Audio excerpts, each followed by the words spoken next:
Hi everyone, a very warm welcome you all on my YouTube channel Radhe Radhe. मेरा नाम नेहा है and I am a professional tarot card reader, a psychic reader. और आज की जो video होने वाली है वो एरीज के लिए होने वाली। सन साइन, मून साइन या आप अपने नेम का इनिशियल से लेते हैं वो आप देख लीजिएगा और देखते हैं कि एरीज के लिए लव लाइफ में क्या प्रेडिक्शन है, क्या रीडिंग है, क्या गाइडेंस है। Let's see. वीडियो को स्टार्ट करने से पहले सबसे पहले आपको बताना चाहूँगी कि ये एक जनरल रीडिंग है। ज़रूरी नहीं है कि आप सबके साथ पूरी तरीके से रेजोनेट हो। तो अगर आपके साथ रेजोनेट होती है तो आप उसे अपने आप से कनेक्ट करिएगा। अदरवाइज़ ज़बरदस्ती आप अपनी सिचुएशन में उसे फ्रेम करने की कोशिश मत करना, क्योंकि ये एक जनरल रीडिंग है। ये एक साथ रेजोनेट करे, हो सकता है 20% रेजोनेट करे, हो सकता है 80% रेजोनेट करे। तो जितना रेजोनेट करता है उतना रखना है, जो रेजोनेट नहीं करता है उसे छोड़ देना है। ज़बरदस्ती उसको सिचुएशन में फ्रेम करने की ज़रूरत नहीं है। तो वीडियो को स्टार्ट करने से पहले मैं आपसे रिक्वेस्ट करूंगी कि प्लीज़ आप वीडियो को लाइक कर दें, अपनी एनर्जी को कनेक्ट करें, इस चैनल को सब्सक्राइब करें ताकि मैं आपकी एनर्जी की रीडिंग कर सकूं। लेट्स सी एरीज के लिए लव लाइफ से रिलेटेड क्या प्रेडिक्शन है, क्या गाइडेंस है। आप अपने क्वेश्चन को अपने माइंड में सोचिए। डीप ब्रीथ इन। अपने क्वेश्चन को अपने माइंड में सोच सकते हैं, रिपीट कर सकते हैं।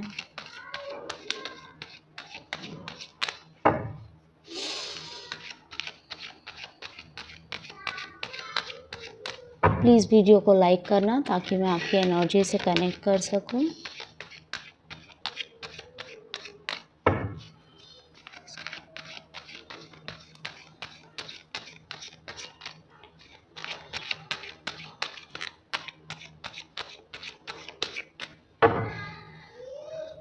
ओके।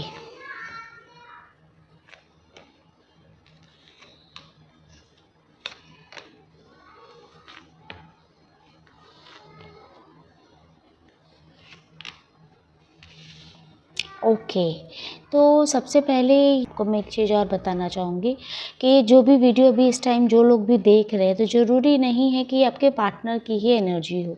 ये एनर्जी आपकी भी हो सकती है, ठीक है, या आप दोनों की भी हो सकती है। ओके। मुझे ऐसा लग रहा है कि यार एरीज आप लोगों का ना ये थोड़ा सा ना डिफ़िकल्ट टाइम चल रहा है लव लाइफ में। ऐसा लग रहा है कुछ अनएक्सपेक्टेड चेंज आपके पार्टनर के नेचर में आया है, उनके बिहेवियर में आया है, या फिर आप नो कांटेक्ट की सिचुएशन में हैं।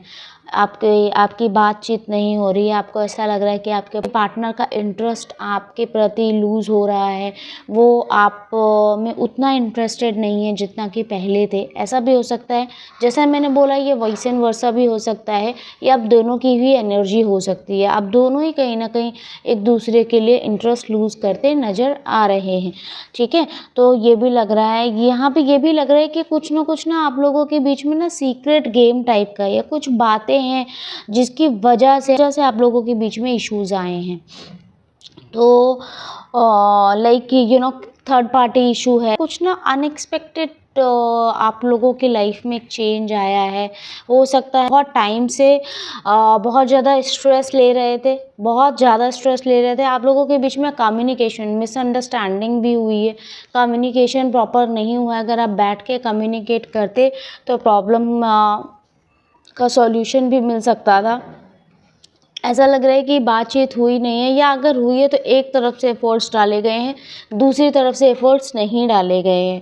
बहुत ज़्यादा चैलेंजेस आए हैं और आपने पास्ट में बहुत, आपको ऐसा लग रहा है कि नाउ आई एम डन, मैंने बहुत कर लिया है, अब मैं कुछ नहीं करना चाहती हूँ, अब मैं इंटरेस्टेड नहीं हूँ, या अब मैं इंटरेस्टेड नहीं हूँ, अब मुझे नहीं करना है।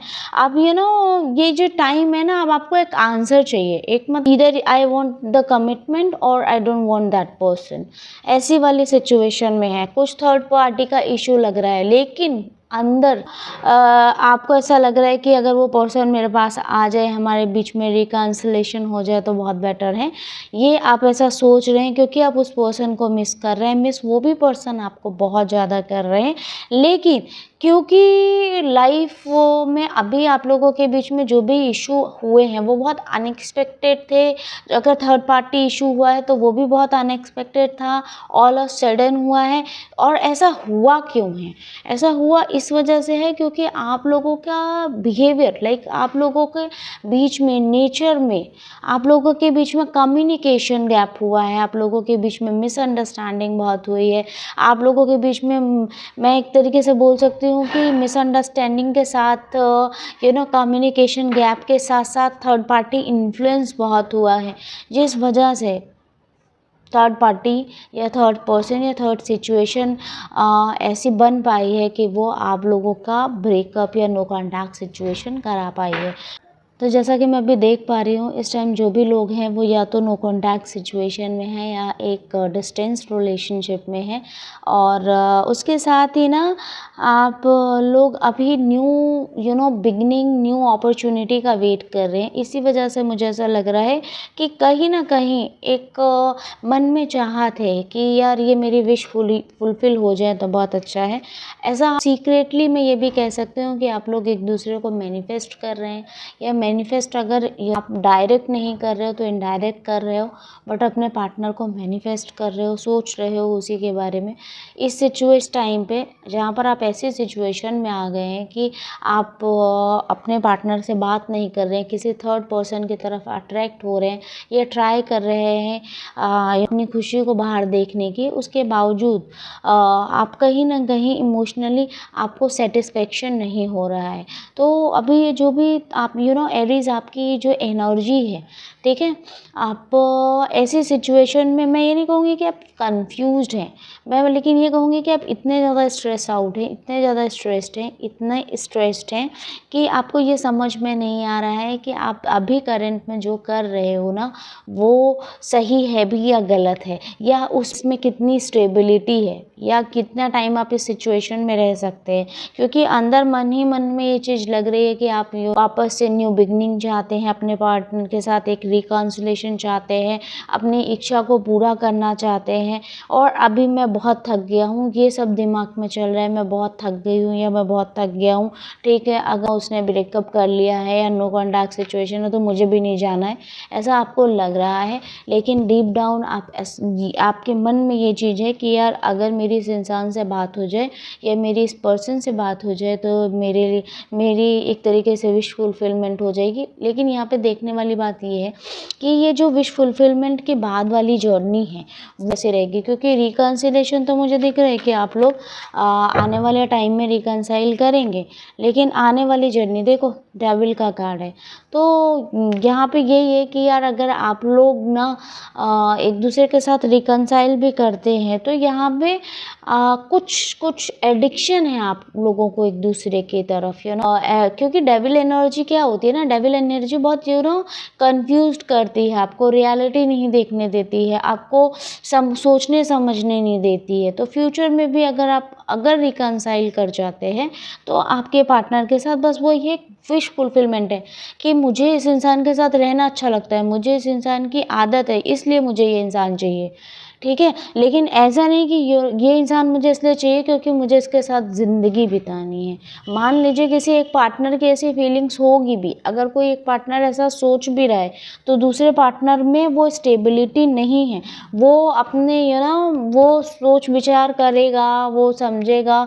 अभी उसमें मुझे नहीं लगता है कि उस इंसान में इतनी मैच्योरिटी है। वो इंसान आपके साथ घूमना चाहता है, टहलना चाहता है, एंजॉय करना चाहता है, उसको ये सब कुछ करना आपके साथ अच्छा लगता है। लेकिन अगर बात की जाए कि आपके साथ रहने वाली एनर्जी, आपके साथ में एक कंफर्टेबल होने वाली एनर्जी जो आप फ्यूचर में अगर आप लॉन्ग रन रिलेशनशिप देख रहे हैं तो यहाँ पे सिचुएशन थोड़ी सी अलग होगी और आपको फ्यूचर में भी इससे रिलेटेड चीज़ों को सोचने की ज़रूरत है। लेकिन रिकन्सिलेशन दिख रहा है, तो इस केस में मैं ये देख लेती हूँ कि गाइडेंस क्या है आपके लिए। आपको कार्ड्स ने तो बोल दिया कि की डेविल की एनर्जी रहेगी फ्यूचर में भी आपके पार्टनर की आपके साथ, या आपकी आपके पार्टनर के साथ, या आप दोनों की एक दूसरे के साथ। Let's see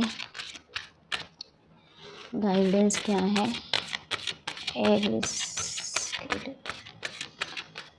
Aries sun moon rising के लिए गाइडेंस क्या है, सन राइजिंग गाइडेंस क्या है, जस्ट प्लीज हेल्प मी इसके लिए कमेंट एंड इसके लिए गाइडेंस।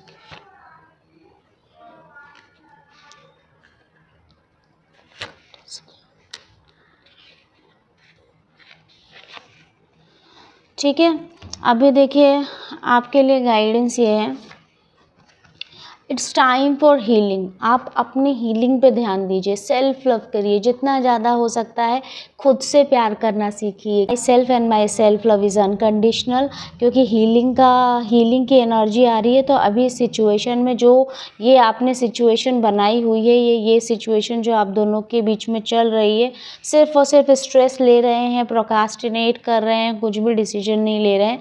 तो यहाँ पर डिसीजन ये है कि आप सेल्फ लव करिए, खुद की हीलिंग करिए, सामने वाले के बारे में ओवर थिंकिंग करना बंद करिए। अगर रिलेशनशिप में नो कॉन्टैक्ट सिचुएशन भी है तो उसमें अभी लेट गो करिए, जैसे लॉ ऑफ अट्रैक्शन में बोलते हैं, अभी आपको लेट गो करने की ज़रूरत है। जब आप लेट गो करोगे तो आपको पता चलेगा कि what is the power of self love and what is the power of trusting the universe. And second card आया है बिलीव इन द इम्पॉसिबल, वही जो मैंने अभी बोला कि फिर आपको पता चलेगा। पहले सेल्फ हीलिंग करिए, ठीक है, किसी के पीछे भागना बंद करिए। And your emotions are running very high, अपने इमोशंस को कंट्रोल करिए। तो ओवरऑल गाइडेंस यही है कि आपको अपने इमोशंस पे कंट्रोल करना है। कैसे करोगे? सबसे पहले सेल्फ लव करो, पहले खुद को होल एंड कंप्लीट फील कराओ, पहले खुद के लिए प्यार करना सीखो, उसके बाद में आप किसी और से प्यार कर सकते हैं या किसी को प्यार दे सकते हैं या किसी से प्यार ले सकते हैं, ठीक है। जब हम खुद ही खुद को प्यार नहीं करते हैं तो कोई हमें कैसे प्यार करेगा? तो यहाँ पे वो मुझे लैकिंग लगा। तो ये आपके लिए गाइडेंस है, प्लीज़ सेल्फ लव करिए। Thank you so very much for watching. और अगर आपको मेरी ये वीडियो पसंद आई है तो please do like, share and subscribe to my channel as I am very new. I really need all your supports and thank you so very much for your time. May God bless you all. Do take care. Bye bye.